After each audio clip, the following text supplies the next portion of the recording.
السلام عليكم ورحمة الله وبركاته. إن الحمد لله نحمده ونستعينه ونستغفره ونعوذ بالله من شرور أنفسنا ومن سيئات أعمالنا. من يهده الله فلا مضل له ومن يضلل فلا هادي له، وأشهد أن لا إله إلا الله وحده لا شريك له، وأشهد أن محمدا عبده ورسوله. أما بعد فإن خير الحديث كتاب الله، وخير الهدي هدي محمد صلى الله عليه وسلم، وشر الأمور محدثاتها، وكل محدثة بدعة، وكل بدعة ضلالة، وكل ضلالة في النار. ہر قسم کی حمد و ثناء اللہ تبارک و تعالی کے لیے، بے شمار درود و سلام ہوں خاتم النبیین امام الانبیاء جناب محمد صلی اللہ علیہ وسلم کی ذات اقدس پہ۔ آپ جانتے ہیں کہ بہت سے دنوں سے الدروس المہمہ کتاب سے درس دیا جا رہا ہے، اور اس وقت اس کتاب کا 18واں درس چل رہا ہے، اور اس میں بیان ہے کہ میت فوت ہو جائے، کوئی فوت ہو جائے تو کیا کیا جائے گا، اس کے کفن دفن کا اہتمام کیسے ہوگا، جنازہ وغیرہ کیسے ہوگا، یہ مسائل آج کل چل رہے ہیں۔ اور آج کا جو درس ہے اس میں میت کی تکفین، میت کو کفن دینے کے تعلق سے کتاب کے مؤلف گفتگو کر رہے ہیں۔ چنانچہ کتاب کے مؤلف کہتے ہیں خامساً کہ 5واں مسئلہ تکفین المیت، میت کو کفن دینا۔ کہتے ہیں الافضل ان یکفن الرجل فی 3 اثواب بیض لیس فیہا قمیص ولا عمامہ کما فعل بالنبی صلی اللہ علیہ وسلم۔ کہتے ہیں بہتر یہ ہے کہ اگر فوت ہونے والا مرد ہے تو آپ اسے 3 چادروں میں کفن دیں، اور یہ چادریں سفید رنگ کی ہوں، ان میں کوئی قمیض نہ ہو، کوئی امامہ نہ ہو، پگڑی نہ ہو، وہی کچھ کیا جائے جو کچھ نبی علیہ الصلوۃ والسلام کے ساتھ کیا گیا۔ اور آپ کے ساتھ کیا کیا گیا؟ جناب عائشہ فرماتی ہیں کہ نبی علیہ الصلوۃ والسلام کو 3 یمنی چادروں میں کفن دیا گیا، یہ سفید رنگ کی تھی، ان میں کوئی قمیض نہیں تھی، ان میں کوئی امامہ نہیں تھا، ان چادروں میں آپ کو اچھی طرح داخل کر دیا گیا۔ نبی علیہ الصلوۃ والسلام امام الانبیاء خاتم النبیین، جو تمام انسانوں میں سب سے افضل ہیں، سب سے اعلیٰ ہیں، سب سے مقدس ہیں، سب سے محترم ہیں، وہ بھی موت سے بچ۔ موت ایک ایسی حقیقت ہے جس کا سامنا ہر ایک نے کرنا ہے۔ اللہ تعالیٰ فرماتے ہیں کل نفس ذائقۃ الموت، ہر نفس نے موت کا ذائقہ چکھنا ہے۔ بلکہ اللہ تعالیٰ نے ہمارے نبی علیہ الصلوۃ والسلام کو مخاطب کر کے کہا انک میت وانہم میتون، کہ اس میں کوئی شک و شبہ نہیں ہے کہ آپ میت ہونے والے ہیں، فوت ہونے والے ہیں۔ یہ میت کا لفظ کس نے بولا ہے؟ اللہ نے۔ وانہم میتون، اور یہ بھی میت ہونے والے ہیں۔ میت کا جو لفظ اللہ تعالیٰ نے عام انسانوں پہ بولا، میت کا وہی لفظ اللہ تعالیٰ نے انسانوں کے امام جناب محمد علیہ الصلوۃ والسلام پہ استعمال کیا۔ اصل میں میرے بھائیوں، فوت ہونا یہ کوئی توہین نہیں ہے، کوئی گستاخی نہیں ہے۔ کچھ لوگوں نے عشق کے نام پہ، محبت کے نام پہ یہ قانون بنا لیا اپنی طرف سے ہی کہ فوت ہو جانا شاید کوئی توہین ہے۔ اب جو یہ کہے کہ نبی علیہ السلام فوت ہو گئے، کہتے ہیں لو جی یہ گستاخی کر رہا ہے۔ میرے بھائی یہ تو قرآن کا عقیدہ ہے، یہ اللہ کی طرف سے سکھایا ہوا عقیدہ ہے، یہ اللہ کی طرف سے دیا ہوا عقیدہ ہے، یہ صحابہ کرام کا عقیدہ ہے، یہ جناب صدیق رضی اللہ عنہ کا عقیدہ ہے۔ انہوں نے کہا تھا من کان یعبد محمدا فإن محمدا قد مات۔ یہ جناب عائشہ کا عقیدہ ہے، یہ جناب علی کا عقیدہ ہے۔ یہ ایسا عقیدہ ہے جس پہ صحابہ کرام کا اتفاق ہے، لیکن آج اس عقیدے کو مختلف فی عقیدہ بنا دیا گیا، اس میں جھگڑا پیدا کیا جا رہا ہے، تنازع پیدا کیا جا رہا ہے۔ اگر کوئی کہہ دے کہ آپ فوت ہوئے تو اس کو بے ادبی گردانا جا رہا ہے۔ نہیں میرے بھائیوں، موت ایک حقیقت ہے جس کا سامنا ہر ایک نے کیا ہے۔ جو بھی نبی آئے فوت ہوئے، جو بھی رسول آئے فوت ہوئے، سوائے جناب عیسیٰ علیہ السلام کے، وہ بھی ایک دن فوت ہوں گے۔ تو یہاں پہ جناب عائشہ فرما رہی ہے کہ جب آپ فوت ہوئے تو آپ کو بھی کفن دیا گیا، اور دیکھیے آپ کتنے عظیم انسان تھے، اس کے باوجود فوت ہونے کے بعد کیا حقیقت ہے، آپ خود اپنے آپ کو غسل نہیں دے سکے۔ کس نے غسل دیا؟ دوسروں نے دیا، جناب علی نے دیا، جناب عباس نے دیا، ان کے صاحبزادوں نے دیا، آپ کے غلاموں نے دیا رضی اللہ تعالی عنہم۔ اور جب کفنانے کی باری آئی تو آپ کے پاک جسم کو اٹھا کر چادروں میں داخل کیا گیا۔ ایسا نہیں ہے کہ آپ نے صحابہ کرام سے کہا ہو کہ تم رہنے دو، میں چادریں خود ہی لے لیتا ہوں۔ آپ کو غسل دیا گیا۔ کچھ صحابہ کرام کی ڈیوٹی تھی، وہ آپ کے جسم کو اٹھاتے تھے، اور غسل دینے والے غسل دیتے، پانی ڈالتے، اور باقی صحابہ کرام آپ کے جسم کو کبھی ادھر کرتے کبھی ادھر کرتے۔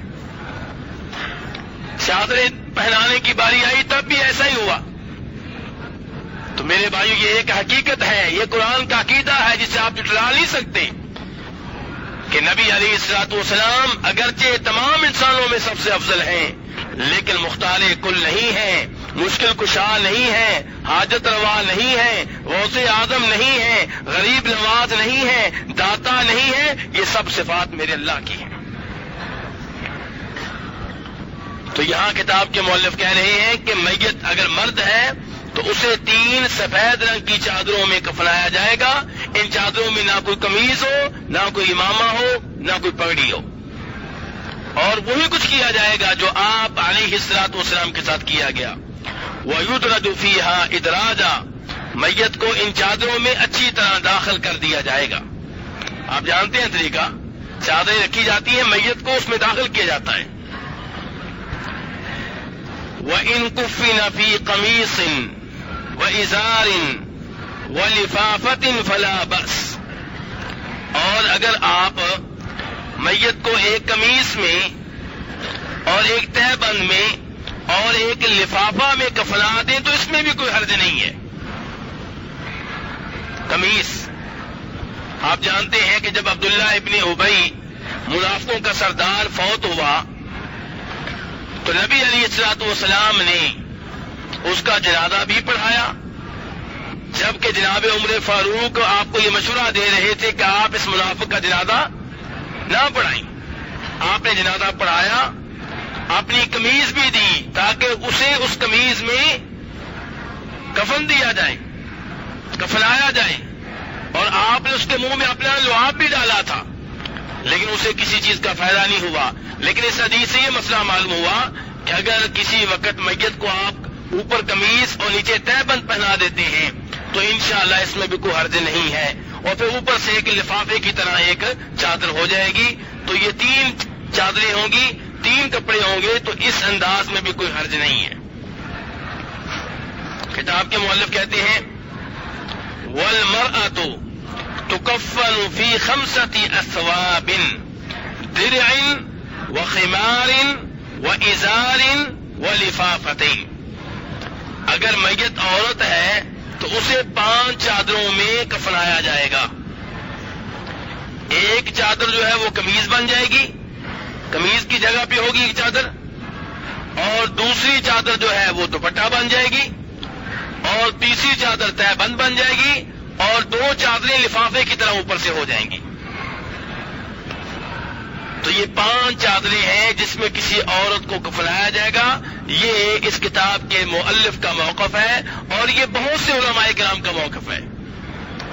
دوسرا موقف یہ ہے کہ عورتوں کو بھی اتنی چادروں میں کفنایا جائے گا جتنی چادروں میں مردوں کو کفنایا جائے گا، کیونکہ وہ روایت جس میں آتا ہے کہ عورت کو 5 چادروں میں کفن دیا گیا، وہ روایت ضعیف ہے، نبی علیہ الصلوۃ والسلام سے، صحابہ کرام سے ثابت نہیں ہے۔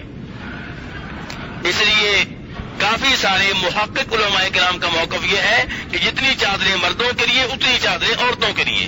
تو مردوں کے لیے کتنی چادریں ہیں؟ 3. تو عورتوں کے لیے کتنی چادریں ہوں گی؟ 3. لیکن چادریں مردوں کے لیے ہوں یا عورتوں کے لیے ہوں سفید رنگ کی ہوں گی. دلیل ابو داؤد شریف کی وہ حدیث ہے جس میں نبی علیہ الصلوۃ والسلام فرماتے ہیں سفید کپڑے پہنا کرو. کس سے کہہ رہے ہیں؟ مردوں سے کہ زندہ سے؟ زندہ لوگوں سے کہہ رہے ہیں سفید کپڑے پہنا کرو اور اپنے مردوں کو بھی سفید رنگ کے کپڑوں میں کفن دیا کرو. تو سفید رنگ کا لباس سب سے بہتر لباس ہے اور یہی لباس اسی رنگ کی چادریں کن کو دی جائیں گی؟ مردوں کو.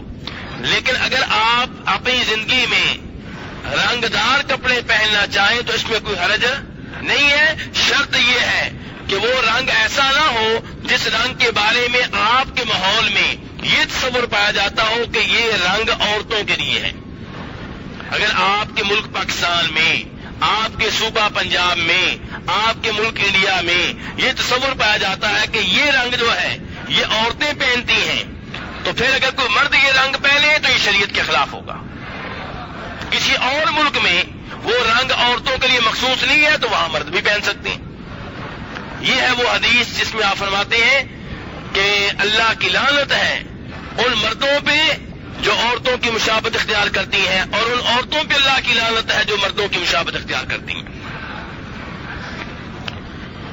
تو سفید رنگ کی چادریں جو ہیں وہ مردے کو دی جائیں گی اور مردوں کو بھی رنگین چادریں دی جا سکتی ہیں. لیکن افضل رنگ کون سا ہے؟ لیکن اگر رنگین چادروں میں، رنگدار چادروں میں، دھاری دار چادروں میں آپ میت کو کفن دینا چاہیں تو اس میں بھی کوئی حرج نہیں ہے. اس کی بھی دلیل ملتی ہے لیکن افضل رنگ جو ہے وہ سفید رنگ ہے. کتاب کے مؤلف کہتے ہیں وَيُكَفَّنُ الصَّبِيُّ فِي ثَوْبٍ وَاحِدٍ إِلَى ثَلَاثَةِ أَثْوَابٍ. اگر میت بچہ ہے تو اسے آپ ایک چادر میں کفنا سکتے ہیں، 2 میں کفنا سکتے ہیں، 3 میں کفنا سکتے ہیں، جیسے آپ کے لیے آسانی ہو. وَتُكَفَّنُ الصَّغِيرَةُ فِي قَمِيصٍ وَلِفَافَتَيْنِ. اور اگر میت بچے کی بجائے کوئی بچی ہے، کوئی لڑکی ہے تو اسے ایک قمیص میں اور 2 لفافوں میں کفن دیا جائے گا. 2 چادریں پورے جسم پہ لپیٹ دی جائیں گی اور ایک قمیص کے طور پہ استعمال ہوگی. کتاب کے مؤلف کہتے ہیں وَالْوَاجِبُ فِي حَقِّ الْجَمِيعِ ثَوْبٌ وَاحِدٌ يَسْتُرُ جَمِيعَ الْمَيِّتِ. اب 3 چادریں مرد کے لیے، 3 چادریں عورتوں کے لیے، بچوں کے لیے 3 چادریں بھی ہو سکتی ہیں. لیکن کتاب کے مؤلف کہتے ہیں یہاں پہ ایک سوال پیدا ہوتا ہے کہ واجب چادریں کتنی ہیں؟ ایک آدمی غریب ہے یا غریب نہیں ہے، وہ چاہتا ہے کہ میرا خرچہ کم سے کم ہو، تو واجب چادریں کتنی ہیں؟ واجب چادریں کتنی ہیں؟ ایک ایسی چادر ہو جو میت کے سارے جسم کو ڈھانک لے. ضروری چادریں کتنی ہیں؟ 1. اچھا یہ چادریں کس کے ذمے ہیں؟ جی وارثوں کے ذمے ہیں. بھائی مجھے پہلے وہ روایات بتائیں جو آپ کے معاشرے میں ہے. کفن کس کی ذمہ داری ہے؟ جی کن کی؟ نہیں روایات پوچھ رہا ہوں. جو روایت آپ کے ہاں پائی جاتی ہے کفن کس کی ذمہ داری ہے آپ کے ماحول میں، آپ کی برادری میں؟ میں یہ پوچھ رہا ہوں، میں شریعت نہیں پوچھ رہا. جی وارث، والدین. یہ بھائی کہہ رہے ہیں والدین. ہاں جی آپ اپنی برادری بتائیں جی. ہاں جی دیکھا کہہ رہے ہیں کہ نانکوں کے ذمہ ہے. اور شریعت میں کس کے ذمہ ہے؟ شریعت میں نہیں، ورثاء کے ذمہ نہیں ہے، میت کے ذمہ ہے. میت کا جو اپنا مال ہے اس میں سے. وہ الگ بات ہے کہ وارث دیں، اچھی بات ہے، رشتہ دار دے دیں، اچھی بات ہے، پڑوسی دے دیں، اچھی بات ہے، یہ تعاون ہے. لیکن یہ جو نظریہ پایا جاتا ہے کہ لڑکی والوں کے ذمے ہے، نانکوں کے ذمے ہے، یہ نظریہ غلط ہے. باقی یہ نیکی کوئی بھی کرنا چاہے الحمدللہ. تو بہرحال اگر کوئی بھی نیکی نہ کرنا چاہے تو پھر یہ کفن کہاں سے لیا جائے گا؟ میت کے مال میں سے. تو کتاب کے مؤلف کہہ رہے ہیں کہ واجب جو چادریں ہیں کفن کے طور پہ کتنی ہیں؟ ایک. میرے بھائیوں، سید الشہداء کون؟ امیر حمزہ رضی اللہ تعالیٰ کو کتنی چادروں میں کفنایا گیا تھا؟ ایک چادر. امام احمد یہ حدیث لے کر آئے ہیں کہ غزوہ احد کے بعد، یہ غزوہ احد کہاں ہوا تھا؟ کس شہر میں ہوا تھا؟ دیکھ لی وہ جگہ؟ دیکھ لی ہے. اور دیکھ لیا کہ مسجد نبوی سے کتنی دور ہے؟ پیدل جائیں کتنی دور ہے؟ آدھا گھنٹہ. تو یہ ہے فاصلہ لڑائی کی جگہ کا مسجد نبوی سے. وہاں پہ جب لڑائی ختم ہو گئی، غزوہ ختم ہو گیا، تو زبیر بن عوام رضی اللہ عنہ کہتے ہیں کہ دور سے ایک عورت نظر آئی، بڑی تیزی سے آ رہی تھی. یہ کون کہہ رہے ہیں؟ زبیر بن عوام کہہ رہے ہیں. نبی علیہ الصلوۃ والسلام نے دیکھ لیا، آپ نے کہا اس عورت کو پکڑو پکڑو پکڑو. زبیر بن عوام کہتے ہیں میں پہچان گیا کہ یہ تو میری ماں ہے، یہ تو میری والدہ آ رہی ہیں. میں نے انہیں روکنے کی کوشش کی، انہوں نے زور سے میرے سینے پہ تھپڑ مارا، پیچھے ہٹ جاؤ. میں نے کہا امی جان، اللہ کے رسول علیہ الصلوۃ والسلام نے کہا ہے کہ آپ کو روکا جائے. کہا اللہ کے رسول نے کہا ہے تو پھر یہ 2 چادریں لے لو، یہ میں اپنے بھائی کے لیے لے کر آئی ہوں. کس کے لیے؟ امیر حمزہ رضی اللہ تعالیٰ عنہ کے لیے. اس میں ان کو کفن دینا ہے. زبیر بن عوام کہتے ہیں کہ میں 2 چادریں لے کر آیا، دیکھا قریب میں ایک انصاری کی میت پڑی ہے جس کے لیے ایک چادر بھی نہیں ہے. تو پھر میں نے ایک چادر انصاریوں کے حوالے کر دی کہ اس میں آپ اپنی میت کو کفنا دیں، اور ایک چادر رہ گئی جناب امیر حمزہ رضی اللہ تعالیٰ عنہ کے لیے. اب ان کا قد لمبا تھا، چادر چھوٹی تھی. اگر سر ڈھانکتے تھے تو پاؤں ننگے ہو جاتے تھے، پاؤں ڈھانکتے تھے تو سر ننگا ہو جاتا تھا. پھر نبی علیہ السلام نے فرمایا کہ ان کا سر ڈھانک دو اور ان کے پاؤں پہ کیا ڈال دو؟ گھاس ڈال دو. اس حال میں امیر حمزہ آپ کے چچا سید الشہداء رضی اللہ تعالی عنہ کو دفن کیا گیا. تو پھر واجب چادریں کتنی ہوئی؟ ایک. امام بخاری روایت کرتے ہیں جناب خباب بن ارت رضی اللہ تعالیٰ عنہ سے، کہتے ہیں کہ ہم نے مکہ سے ہجرت کی مدینہ کی طرف اللہ کی رضا کے لیے، اللہ سے اجر لینے کے لیے، اللہ سے ثواب لینے کے لیے، اور ہمارا یہ اجر اللہ کے ذمے ہے. کس کے ذمے ہے؟ کہتے ہیں لیکن ہم میں سے کچھ لوگ ایسے ہیں جنہیں موقع ملا اور انہوں نے اپنا اجر دنیا میں بھی لے لیا، اور کچھ ایسے ہیں جو دنیا میں ذرا بھی اجر لیے بغیر اللہ کے پاس چلے گئے. ان میں سے ایک مصعب بن عمیر ہیں. کون ہے مصعب بن عمیر؟ خباب بن ارت کہتے ہیں جب وہ فوت ہوئے تو ان کی وراثت میں ایک چادر کے علاوہ کوئی چیز نہیں تھی. کل مال جو چھوڑ کر گئے تھے وہ کیا تھا؟ ایک چادر. 2 چادریں بھی نہیں، ایک چادر. اس چادر میں ہم جب انہیں کفن دینے لگے تو چادر چھوٹی تھی. یہاں بھی وہی صورتحال. اگر سر ڈھانکتے تھے، چہرہ ڈھانکتے تھے، پاؤں ننگے، پاؤں ڈھانکتے تھے تو سر ننگا. تو نبی علیہ الصلوۃ والسلام نے فرمایا کہ ان کے سر کو، چہرے کو ڈھانک دیا جائے اور ان کے پاؤں ننگے رکھے جائیں، وہاں پہ گھاس ڈال دی جائے. میرے بھائی یہ ہے عظیم صحابہ کرام. اور دیکھیے پھر اتنے مالی حالات، اتنے کمزور ہونے کے باوجود اللہ کا شکر ادا کرنے والے، اللہ سے ڈرنے والے، اور ہم ایک عمرہ کر کے اللہ پہ احسان جتانے والے، 2 نمازیں پڑھ کے اللہ پہ احسان جتانے والے، جبکہ ہم ان نعمتوں کو بھول جاتے ہیں جو پہلے سے ہم اللہ کی استعمال کر رہے ہیں. وہ نعمتیں اتنی ہیں کہ اللہ تعالیٰ کہتے ہیں وَإِن تَعُدُّوا نِعْمَتَ اللَّهِ لَا تُحْصُوهَا. تم شکر ادا کرنا بات کی بات ہے، تم اللہ کی نعمتوں کو شمار بھی نہیں کر سکتے. تو بہرحال واجب چادر جو ہے ایک ہے جس میں میت کو کفنایا جائے گا، اور وہ چادر اتنی بڑی ہونی چاہیے کہ جس سے میت کا پورا جسم ڈھک جائے. لیکن اذا کان المیت محرما، کتاب کے مؤلف کہتے ہیں اگر میت محرم ہو. محرم کسے کہتے ہیں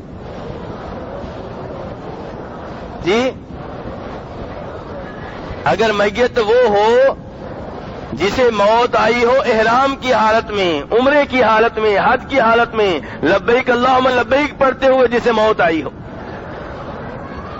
آپ اس وقت محرم ہیں کہ نہیں ہیں؟ اور نہیں میرے بھائی، آپ محرم نہیں ہیں. مجھے یہی خطرہ تھا آپ سے.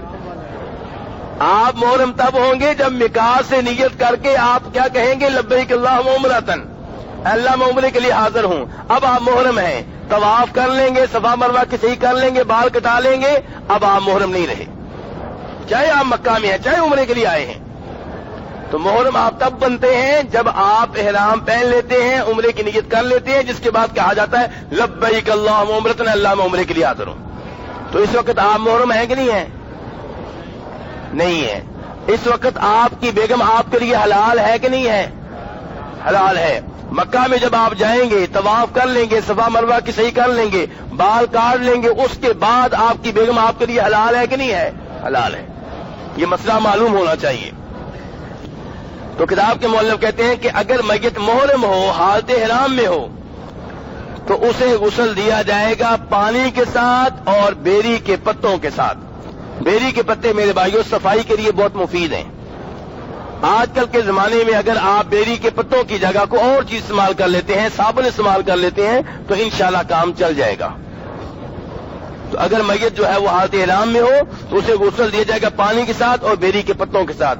وَيُكَفَّنُ فِي إِزَارِهِ وَرِدَائِهِ أَوْ فِي غَيْرِهَا، اور میت کو کفنایا جائے گا اس کی انہی دو چادروں میں جو چادریں اس نے احرام کے طور پہ پہن رکھی تھیں، اوپر کی چادر اور تہبند، اور اس کے علاوہ کوئی تیسری چادر کا بھی آپ اضافہ کر سکتے ہیں، لیکن وہ دو چادریں ساتھ رہیں گی.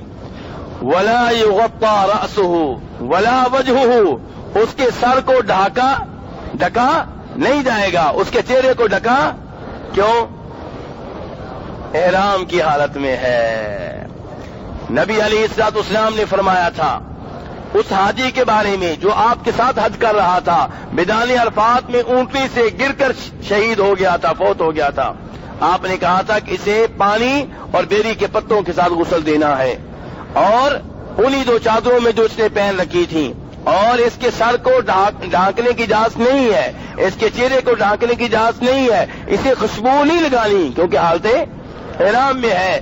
آپ نے فرمایا اس لیے کہ روز قیامت جب یہ آئے گا، یہ اٹھے گا اپنی قبر سے، تو یہ کہتے ہوئے اٹھے گا لبیک اللہم لبیک لبیک لا شریک لک لبیک. کتنی عمدہ موت ہے، کتنی شاندار موت ہے. تو آپ فرماتے ہیں، کتاب کے مؤلف کہتے ہیں ولا یطیب، جو حالت احرام میں فوت ہو اسے خوشبو نہیں لگائی جائے گی. جبکہ دوسری میت کے بارے میں کیا کہا گیا تھا؟ اسے خوشبو لگانی ہے، بلکہ کافور استعمال کرنا ہے، لیکن یہاں پہ خوشبو نہیں لگانی. لِأَنَّهُ يُبْعَثُ يَوْمَ الْقِيَامَةِ مُلَبِّيًا، کیونکہ روز قیامت تلبیہ کہتے ہوئے اٹھے گا. كما صح بذلك الحديث عن رسول اللہ صلی اللہ علیہ وسلم، یہ مسئلہ حدیث سے ثابت ہے. وَإِنْ كَانَ الْمُحْرِمُ امْرَأَةً كُفِّنَتْ كَغَيْرِهَا، اگر میت عورت ہے جو حالت احرام میں فوت ہوئی ہے تو اسے بھی ایسے ہی کفن دیا جائے گا جیسے باقی عورتوں کو کفن دیا جاتا ہے. لیکن عورت کا مسئلہ مختلف ہو گیا نا. کیوں بلا؟ عورت کی چادریں ہوتی ہیں حالت احرام میں، عام کپڑے ہوتے ہیں. تو اس لیے کتاب کے مؤلف کہہ رہے ہیں کہ عورت کو، جو عورت حاجی ہے، عمرے کی حالت میں فوت ہوئی ہے، احرام کی حالت میں فوت ہوئی ہے، اسے ایسے ہی کفن دیا جائے گا جیسے باقی عورتوں کو دیتے ہیں. ولیکن لا تطیب، لیکن اس عورت کو خوشبو نہیں لگائی جائے گی. ولا یغطى وجهها بنقاب، اس کے چہرے کو نقاب کے ساتھ ڈھکا نہیں جائے گا. جو عورت حالت احرام میں ہو اس کو چہرہ ڈھانکنے کی اجازت ہے؟ آپ نے سیدھا ہی نہیں کہہ دیا. یہ ایسے کام نہیں چلے گا. یہ مسئلہ جان لیں یہ مسئلہ آپ سے متعلق ہے. جب ابھی فی الحال آپ کی بیگم جو ہے چہرہ ڈھانک سکتی ہے کہ نہیں؟ یہاں مدینہ میں ڈھانکنا چاہیے، یہاں تو ڈھانکنا ہے، لیکن جب میقات پہ پہنچے گی، دل میں نیت کرے گی کہ میں عمرے میں داخل ہو رہی ہوں، اس کے بعد کہے گی لبیک اللہم عمرۃ، اے اللہ میں عمرے کے لیے حاضر ہوں، اب اس کو اپنا چہرہ نقاب کے ساتھ ڈھانکنے کی اجازت نہیں ہے. کس کے ساتھ؟ کس کے ساتھ؟ یعنی کہ وہ کپڑا جو چہرے کے سائز کے مطابق چہرے کے پردے کے لیے تیار کیا گیا ہوتا ہے وہ لینے کی اجازت نہیں ہے. لیکن جب غیر مرد سامنے آئیں گے، جب غیر مرد سامنے آئیں گے تو بڑی چادر سے پردہ کرے گی. کس چادر سے؟ کسی بڑی کھلے کپڑے سے، کہنا چاہتا ہوں کھلے کپڑے سے. یعنی کہ ایک ہے پردے کے لیے وہ کپڑا جو چہرے کے سائز کے مطابق چہرے کے پردے کے لیے تیار کیا گیا، وہ نہیں. کھلی چادر، کھلا دوپٹہ، کھلے کپڑے سے وہ اپنے چہرے کو ڈھکے گی جب غیر مرد سامنے آئیں گے. امام سعید ابن منصور اپنی سنن میں روایت کرتے ہیں جناب عائشہ رضی اللہ تعالی عنہا سے، وہ فرماتی ہیں کہ عورت اپنی چادر اپنے سر کے اوپر سے لٹکائے گی اور اپنے چہرے کو ڈھکے گی. اور امام مالک روایت کرتے ہیں اپنی موطا میں جناب فاطمہ بنت منذر رحمہ اللہ سے، جو کہ تابعیہ ہیں، کہ ہم جناب اسماء بنت ابی بکر رضی اللہ عنہما کے ساتھ تھیں، حالت احرام میں تھیں، جب مرد ہمارے سامنے آتے تھے تو ہم اپنے چہرے کو ڈھانک لیا کرتی تھیں. تو حالت احرام میں بھی چہرے کو ڈھکا جائے گا جب غیر مرد سامنے آ جائیں. غیر مرد سے یہاں کیا مراد ہے؟ ایک مثال ہے، آپ پاکستانی ہیں تو آپ کے سامنے کوئی انڈیا کا آدمی آ جائے، ہاں، یا آپ پاکستان کے ہیں تو آپ کے سامنے افریقہ کا کوئی آ جائے، کیا مراد ہے؟ ہاں، اگر اپنے گاؤں کے آدمی ہوں پھر ان سے بھی پردہ ضروری ہے. محلے کے، چلو خالہ کے بیٹے، حاجی صاحب خالہ کے بیٹے، ان سے بھی پردہ ہے. پھوپھی کے بیٹے، چچا کے بیٹے. آج کل تو لوگ کہتے ہیں بھائی بھائی، ہاں جی، آج کل تو کہا جا رہا ہے بھائی بھائی. کسی زمانے میں ہم پردے کی بات کرتے تھے تو لبرل قسم کے لوگ ہمیں تانا دیا کرتے تھے، کیا کہ تم مولوی بس اسی چکر میں رہتے ہو، تمہارا اپنا ذہن صاف نہیں ہے. اور وہ ہمیں یہ سمجھاتے تھے کہ اگر آپ یہ پردہ اتار دیں تو پھر کوئی مسئلہ نہیں، پھر عورت کو کوئی خطرہ نہیں ہے. لیکن اللہ تبارک و تعالیٰ نے ان کے پول کھول دیے. ابھی 1 مہینے سے 2 مہینے سے جو لوگ نیوز پیپر پڑھتے ہیں، سوشل میڈیا دیکھتے ہیں، ان کو پتا ہوگا کہ آج کل کیا مہم چل رہی ہے. آج کل یورپ میں، کافر ممالک میں عورتیں بتا رہی ہیں، کافر ممالک کی عورتیں جہاں پہ آزادی ہے، زنا کی آزادی، بدکاری کی آزادی، وہ بتا رہی ہیں کہ جی فلاں موقع پہ مجھے فلاں ملک کے صدر نے چھیڑا تھا، فلاں موقع پہ فلاں صدر کے ساتھ میں کھڑی ہوئی فوٹو کھنچوانے کے لیے، وہ 80 سال کا تھا، میں ساتھ کھڑی ہو گئی اور فوٹو کھینچی جا رہی تھی، وہ پیچھے سے مجھے چھیڑ رہا تھا. اور تم تو یہ کہتے تھے کہ اگر پردہ نہ ہو، بدکاری عام ہو جائے تو پھر عورت کو کوئی نہیں چھیڑے گا. لیکن یہ تو کام ختم نہیں ہوا تمہارے ہاں بھی. تمہارے کافر ممالک کی رپورٹیں ہیں کہ فوج جہاں پہ مرد بھی ہوتے ہیں، عورتیں بھی ہوتے ہیں، ان عورتوں پہ ظلم ہوتا ہے. فوجی جو مرد ہیں وہ ان کے ساتھ زیادتی کرتے ہیں، زنا کرتے ہیں، بدکاری کرتے ہیں. اللہ سچا تھا، آج بھی، پہلے بھی تم جھوٹے تھے، تمہارے جھوٹ کا پول کھل گیا ہے. یہ لوگ سمجھتے ہیں کہ شاید اگر پردہ نہ رہے اور عام معاشرہ ہو جائے پھر عورتوں کو کوئی نہیں چھیڑے گا. نہیں، اللہ نے جو نظام دیا وہ صحیح ہے اور تمہارا نظام غلط ہے. تو بہرحال میرے بھائی، احرام کی حالت میں بھی عورت نے پردہ کرنا. اگر غیر مرد سامنے آ جائے، غیر سے کیا مراد ہے؟ ہر وہ مرد، کیا لفظ بول رہا ہوں میں؟ ہر وہ مرد جس سے عورت کا کبھی بھی کسی بھی شکل میں نکاح کا چانس ہو. سسر سے لڑکی کا نکاح ہو سکتا ہے؟ کوئی شکل نہیں ہے. بولیے، جی یہاں کوئی شکل نہیں ہے. سسر سے کبھی بھی نکاح نہیں ہو سکتا، اس لیے سسر کیا محرم ہے. بھانجے سے نکاح ہو سکتا ہے، بھتیجے سے، سگے بھائی سے، سگے بیٹے سے، تو یہ سارے عورت کے کیا ہیں؟ محرم ہیں. لیکن خالہ کا بیٹا، اس سے کبھی نکاح ہو سکتا ہے؟ بالکل ہو سکتا ہے. اگر کوئی عورت شادی شدہ ہے، اس کا خاوند فوت ہو جائے تو کل کو اس کا بھی نکاح ہو سکتا ہے. نکاح کا چانس ہے. تو جہاں عورت کا نکاح ہو سکتا ہو شریعت کے لحاظ سے، وہ جو ہے اس سے عورت نے پردہ کرنا ہے. اس نے عورت نے کیا کرنا ہے؟ اس سے وہ عورت کے لیے محرم نہیں ہے، وہ عورت کے لیے محرم نہیں ہے. اور جس سے اس کا کبھی بھی نکاح نہ ہو سکتا ہو، کوئی شکل نہ ہو، یہ اس کا محرم ہے. تو جب بھی غیر محرم سامنے آ جائے، اچھا جی جیٹ سامنے آ جائے، پردہ کرنا پڑے گا. اور دیور سامنے آ جائیں. لیکن میرے حاجی صاحب، آپ کے محلے میں تو عورتیں دیور کے پیچھے موٹر سائیکل پہ جفا ڈال کے ایسے بیٹھتی ہیں جیسے خامن سے بھی زیادہ اس کے حقوق ہوں. کیا ایسا نہیں ہو رہا؟ کیا ہم اللہ کی غیرت کو للکار نہیں رہے؟ کیا ہم سرے عام شریعت کی خلاف ورزیاں نہیں کر رہے؟ پھر کہتے ہیں ہماری دعائیں قبول نہیں ہوتی ہیں. اللہ ہماری دعائیں نہیں سنتا؟ اپنے کام دیکھیں کہ آپ کی بیٹی، آپ کی بہن سرے عام دیور کے ساتھ بیٹھتی ہے، جفا ڈال کر بیٹھتی ہے، ہاتھوں میں ہاتھ ڈال کر بیٹھتی ہے، آپ کے گھر میں بیٹھتی ہے، اور آپ اسے روکتے نہیں ہیں.